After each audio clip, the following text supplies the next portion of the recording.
The Siege of Marawi, also known as the Marawi Crisis and the Battle of Marawi, was a 5-month-long armed conflict in Marawi, Philippines that started on May 23, 2017 between Philippine government security forces and militants affiliated with the Islamic State, including the Mauti and Abu Sayyaf Salafi group, and the battle was also known and became the longest urban battle in the modern history of the Philippines, which made it a historical event. The Battle of Marawi on the island of Mindanao started when the Philippine Army tried to capture Hisnilon Hapilon, the head of a militant group that pledged allegiance to the Islamic State. The Maote group then joined forces with the militant group, making the battle even longer and deadlier. In total, 5 months of fighting and airstrike turned Marawi into a ghost town, with a landscape very similar to destroyed Aleppo, but broadcast much less. The city's liberation was officially announced on 23rd of October 2017, but more than 237,000 people that lived at ground zero are still displaced. They no longer have home to return. And that includes our survivor, our eyewitness in this interview regarding with this historical event that has happened many years ago. Magandang gabi po sa ating lahat. Ngayon po ay nandirito tayo sa bahay ni Mr. Abdul Jalal Sarit Magangkong, na kung saan isa po siya sa mga survivor na sa Marawi Siege or Marawi Crisis na naganap ilang taon nang nakakalipas. So, andito tayo ngayon at tatanungin natin siya ng mga iilan lang naman pong katanungan patungkol sa karumal-dumal na alaalang kanilang natamasa. So, sir, handa na po ba kayo? Yes po, handa na po na Bismillahirrahmanirrahim. So, sir, ang una ko pong tatanong sa inyo po is, kailan po ba, sa pagkakalala niyo po, kailan po ba nagsimula yung Marawi Crisis? Marawi Crisis po, ang nangyari dyan noong May 17, 2017. So, yung nangyari dyan sa Marawi, nandun kami po na sa Marawi. Nandun kami sa Marawi sa Masjid Abu Bakar. So, yung Masjid Abu Bakar yun, sa mismong lugar ng for the first time na nangyari po. Kasi mayroon mga occasion doon na yung sabi nila na tablig, parang juhu sa Marawi. Doon po ang una-una pong pumasok. Ang nangyari po na pagkagira sa Marawi po yung mga ISIS po na sinasabi ng mga tropa natin na mga ISIS po. Doon sila po nagpasok na unang-unang po nangyari nila ng nagputukan. Doon kami mismo sa lugar na Masjid Abu Bakar. So, nasa mosque po kayo nung mga sandaling iyon po? Yes po, nandun kami. Pero nung first na pumutok na yun, yung mga sabi ng mga tropa na mga polis po na nandito yung mga positive po na may mga ISIS po dito sa Marawi po.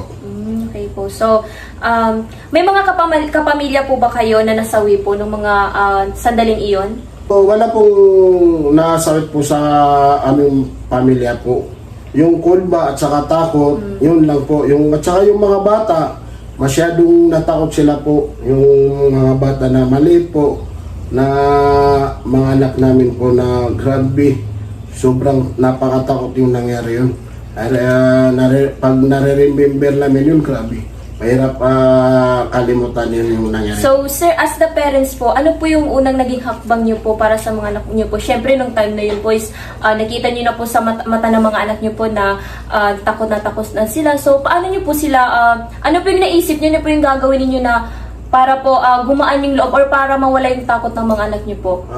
Una-una po, yung nangyari yun, na siyempre, ang naisip ng bilang magulang, na paano paano kami makaalis dun sa oras na yun. So, alhamdulillah, sa gabay ng ni Allah, may dumating na mga rescue na sinabi ng mga ISIS na pwede na kayo pwede na kayo lumabas. Pero yung nangyari na maraming tao, grabe normal dumating na maraming tao na inihatid ng mga ISIS po yung komanda nila po, na sabi niya doon kayo sa kabilang tulay, doon namin kayo ihatid ng mga civilian para makalabas kayo dito sa mismo sa Marawi City po. So ang iba may namatay doon sa loob na Marawi na mga civilian po. Yung iba na nakaligtas, iba-ibang lugar na punta niya. So dahil po dyan, ibig sabihin po nakapag-evacuate din po kayo agad? Yes po, sa oras na yun, nakapag-evacuation. Nagbigay ng automatically na yung gobernador, si Bumbit, saka yung mayor namin sa Marawi City, si Maula, nagbibigay ng evacuation center na doon kami muna magpalipas ng gabi o araw po para doon nakarelax yung mga bata at saka yung mga pamilya namin po. So sir, sa tingin nyo po sir, sa pagkakaalam nyo po, ano po yung pinagsimulan o ano po yung naging dahilan ng pangyayari yun po? Bakit po may naganap na barilan po, or bakit may mga ISIS or mga masasamang militar na pumunta po doon upang guluhin po kayo? Ano po yung dahilan nila?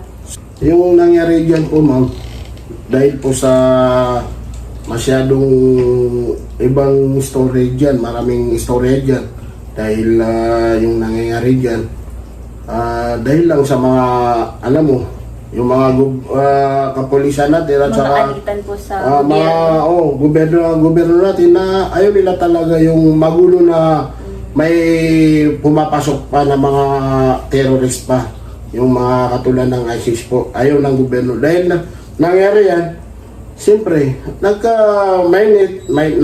nakapag-mainitan ng mga militar at saka ang kapulisan ng ISIS, yun ang nangyari sa Marawi. Hanggang ngayon, nasira talagang Marawi. So, kumbaga po ba, dahil po dyan, ibig sabihin, nagkaroon po ng Marawi siege dahil po sa alitan ng gobyerno, pati po ng mga ISIS, tama po ba? Yes po, tama po. Dahil dyan po na, pero malaking story dyan. Pero yung pagkaalam natin, ganyan talagang nangyayari po. So sir, nung mga oras na po na yun sir is, mayroon din po ba kayong natanggap na tulong galing po sa gobyerno? Since nasa evacuation center po kayo doon, tapos ilang araw din po kayong na-stuck doon or ilang araw kayong doon natutulog. So, mayroon din po ba kayong natatanggap na support or natanggap na support mula po sa ating gobyerno po? Yes po, mayroon dumating na mga support ng ibang-ibang gobyerno po. Galing sa Luzon, ng mga senador, mga mayor. Pero laging iba sa evacuation center po, nandun kami. Marami kami nakukuha ng mga pangbigay ng mga government ayuda po. So sir, thank you po maraming salamat po sa inyong oras na binigay sa amin upang masagot po ilan sa mga katanungan namin, dahil alam naman po natin na ang Marawi Siege or Marawi Crisis ay isang napakalaking event po or karumaldumal na alaala sa ating bansa. Dahil po ilang buwan din po yung tinagal nun. So sir, andito po kami ngayon ni Ms. Sherian Alep at meron po kaming ibibigay sa inyo na simpleng tulong po bilang pasasalamat sa inyong inilaang oras po sa amin ngayong gabi po. Maraming salamat po sa inyo. Maraming salamat din po. Pagbibigay niyo ng tulong sa pamilya ko. Maraming salamat po sa inyo. Thank you po. Okay po.